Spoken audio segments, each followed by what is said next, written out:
Hemos caminado juntos, de la mano, durante mucho tiempo. Ahora toca emprender un camino distinto. Un nuevo tiempo con retos que aceptar, obstáculos que superar y oportunidades que atrapar. Por suerte, en este nuevo tiempo, cuentas con un sindicato que sabe que tú cuentas, y mucho. CESIF, por ti, contigo, en un nuevo tiempo.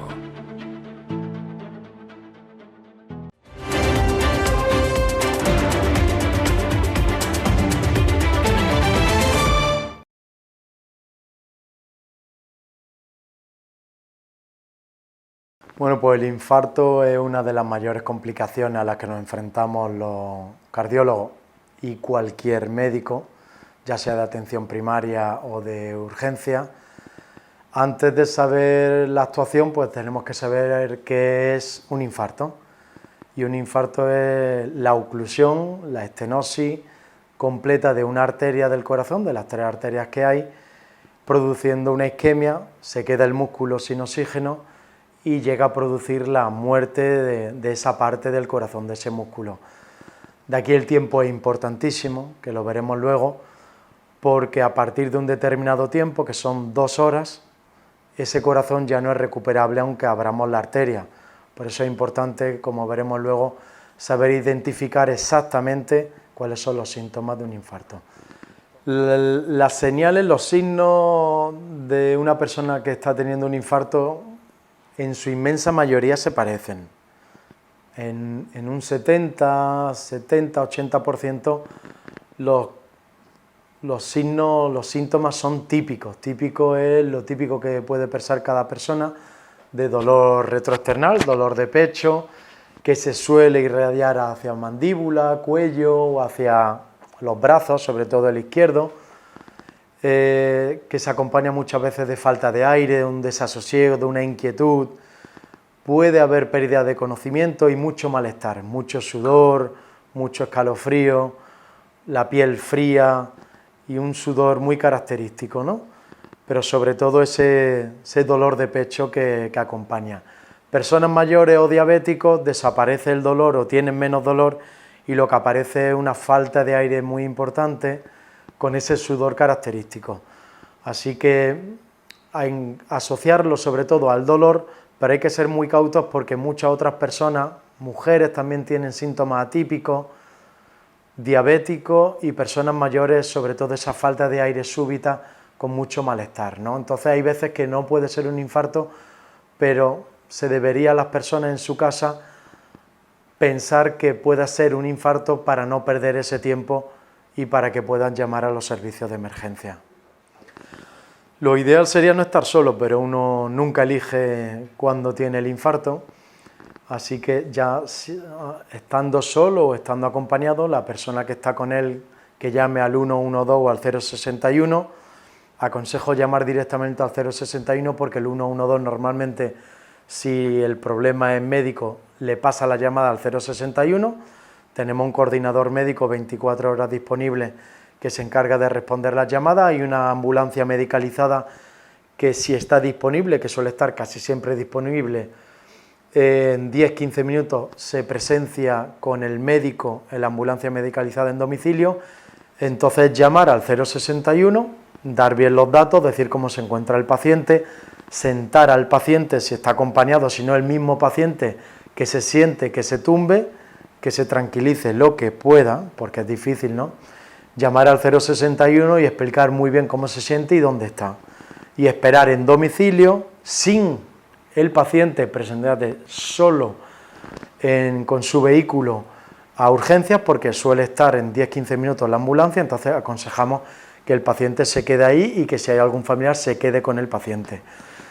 La mayoría, y esto es lo importante de los tiempos, la mayoría de las muertes que hay por infarto suelen ser, más de la mitad, suelen ser antes de llegar al hospital y suelen ser por arritmias, por fibrilación ventricular.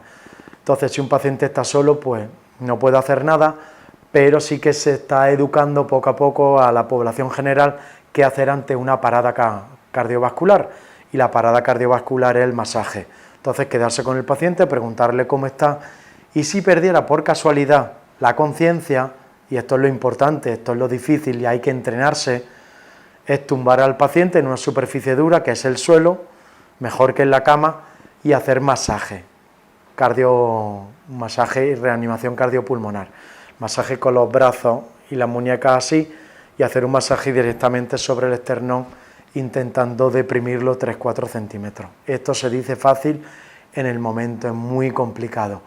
Pero acordarse que si una persona que le duele el pecho pierda el conocimiento, es señal de que muy posiblemente está teniendo la fibrilación ventricular y esa persona es la que salva al paciente. Si no, tenemos de 10-15 minutos de fibrilación ventricular sin que el paciente, teniendo ese tiempo para que se recupere, que son el tiempo que viene la ambulancia, que la ambulancia empezará a hacer ya ese masaje. Ese es el momento crítico. Si tuviéramos la mala suerte de que el paciente hiciera la fibrilación ventricular, que la mayoría no hace la fibrilación, pero si la hicieran, ese es el consejo. El tratamiento, creo que el 90% de nuestra economía, 90% de nuestra educación no debe ir encaminado a qué hacer si una persona tiene un infarto, no debe ir a poner una ambulancia, a que haya un médico siempre disponible, a tener desfibriladores por toda la ciudad, a educar a la gente. El 90% de nuestros esfuerzos, no solo económicos, sino sanitarios, desde el punto de vista de prevención, deben de ir a esto, a la prevención.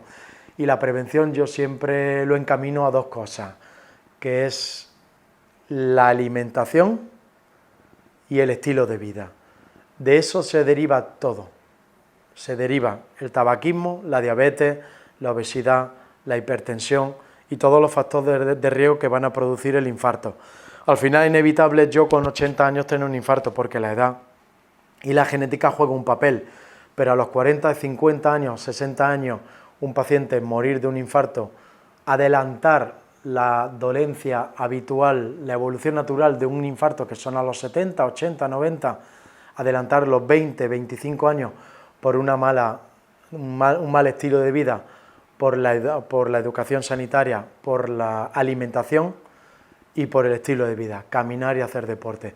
Entonces yo lo encamino solo a esas dos cosas, tener conciencia de la enfermedad, no de la enfermedad, conciencia del cuerpo de cada una persona y tener conciencia de la alimentación. Hemos caminado juntos, de la mano, durante mucho tiempo. Ahora toca emprender un camino distinto. Un nuevo tiempo con retos que aceptar, obstáculos que superar y oportunidades que atrapar. Por suerte, en este nuevo tiempo, cuentas con un sindicato que sabe que tú cuentas, y mucho. CSIC, por ti, contigo, en un nuevo tiempo.